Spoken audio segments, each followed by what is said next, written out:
ایک نوجوان ہمارا طبیعی دوست گلاسگو میں رہتا تھا، وہ بیمار ہو کے ہاسپٹل گیا ہے، تو اس کی جو اٹینڈنٹ نرس تھی اس نے 3-4 دن کے بعد کہا کہ آپ مجھ سے شادی کریں گے؟ اس نے کہا میں مسلمان ہوں، تم کرسچن ہو؟ کہا میں مسلمان ہو جاؤں، اگر آپ شادی کر دو تو میں مسلمان ہوں۔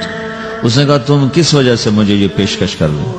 وہ کہنے کہ میں 3 دن سے تمہیں دیکھ رہی ہوں تو کہ تم نے ایک دفعہ بھی نظر اٹھا کے مجھے نہیں دیکھا، میں نرس ہوں، میری زندگی یہاں گزری ہے، میں نے کوئی نوجوان ایسا نہیں دیکھا جو لڑکی کو دیکھ کے نظر جھکا لیتا ہو، میں پہلی دفعہ اپنی زندگی میں کسی کو دیکھ رہی ہوں کہ جب اس کے سامنے میں آتی ہوں تو اس کی نظر جھک جاتی ہے، تو مجھے یقین ہو گیا تیرے اندر سچائی ہے۔ وہ مسلمان ہو گئے، اس نے آگے کتنی بچیوں کو مسلمان کیا۔ پھر اشفاق احمد صاحب مرحوم تھے، یہ ڈرامہ رائٹر، ان سے اچھی سلام دعا تھی میری، تو ایک دن مجھ سے کہنے لگے کہ میں تبلیغ کے کام سے متاثر ہوا ہوں انگلینڈ جا کر، پاکستان میں نہیں انگلینڈ جا کر، تو میں ایڈنبرا میں پارک میں بیٹھا تھا، میری بیوی میرے ساتھ بیٹھی تھی، تو ایک جماعت آئی، انہوں نے آ کر اذان دی مغرب کی اور نماز پڑھی۔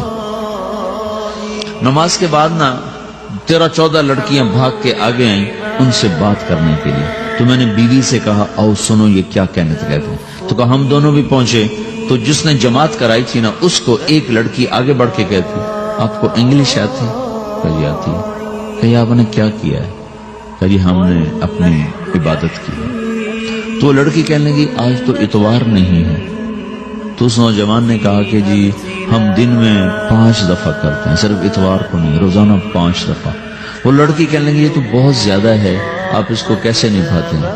تو اس نے اس کو جواب دیا، 2-3 سوال اس نے اور کیے، جواب دیا، تو کہنے لگی اچھا بہت مہربانی، اس نے سے ہاتھ بڑھایا آگے ملانے کے لیے نا، تو وہ نوجوان کہنے لگا میں آپ سے معافی چاہتا ہوں، میں آپ کو ہاتھ نہیں ملا سکتا۔ تو اس لڑکی نے کہا کیوں؟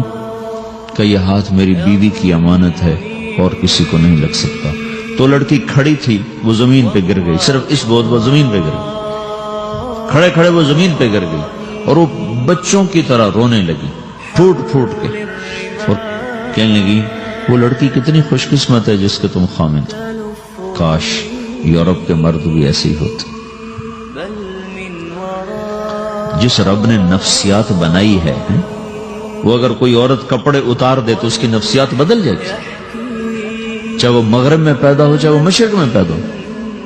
عورت کی نفسیاتی حیا ہے اور وفا ہے، کسی وفادار کی تلاش ہے، تو وہ اس کو پتہ بھی نہیں ہے کہ مشرق کا حیا کیا ہے، لیکن وہ اس کو اللہ نے عورت بنایا ہے، اس کے اندر کی وہ نہیں مر سکتی چیز۔ کاش یورپ کے مرد بھی ایسے ہوتے۔ اور آنسو پوچھتی ہوئی وہاں سے اٹھ کے چل دی۔ تو اشفاق صاحب مرحوم کہنے لگے میں نے اپنی بیوی سے کہا بانو آج وہ تبلیغ ہوئی ہے کہ لاکھوں کتابیں بھی چھپ جاتی، وہ کام نہ ہوتا جو یہ نوجوان اپنے عمل سے کر لیا۔ تو میرے عزیزو کٹی پتنگ نہ بنو، اپنی کٹی پتنگ کی منزل کوئی نہیں رہتی۔ اللہ اس کے رسول کے ہاتھ میں اپنے ڈور دے کے چلو، اللہ اس کے رسول کی غلامی میں اپنے آپ کو چلاؤ تو اللہ تمہیں بھاگ لگائے، عزت بھی دے گا۔ اپنی منمانی میں کوئی راحت نہیں، اللہ کی قسم کوئی راحت نہیں۔ 6 بر اعظم پھر کے تمہیں بتا رہا ہوں کہ جو اپنی ترتیبوں پر چلنے والوں کے دکھ آپ لوگ اندازہ نہیں لگا سکتے۔ چلنا ہے تو اللہ اس کے رسول کی زندگی کو اپنا کے چلو، اللہ تمہاری دنیا بھی سکھ والی بنائے گا، آخرت بھی سکھ چین والی بنائے گا۔ لیکن یہ سیکھنا پڑے گا، سیکھنا پڑے گا۔ تبلیغ اس کو سیکھنے کی محنت ہے اور اس کو آگے پہنچانے کی محنت۔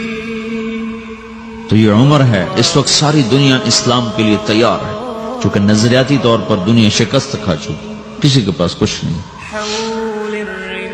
تو ہمارے پاس ایک ایسا خوبصورت نظریہ ہے کہ جو ان کو بڑی تیزی سے اپنی طرف کھینچ سکتا ہے، اور اللہ کا احسان ہے کہ تیزی کے ساتھ نسلوں کا رخ اللہ کی طرف ہو رہا ہے۔ تھوڑی ہمت کرو، چھٹیوں کا وقت تبلیغ میں دو، باقی وقت اپنی تعلیم کو دو، گھر جاؤ تو ماں باپ کے خادم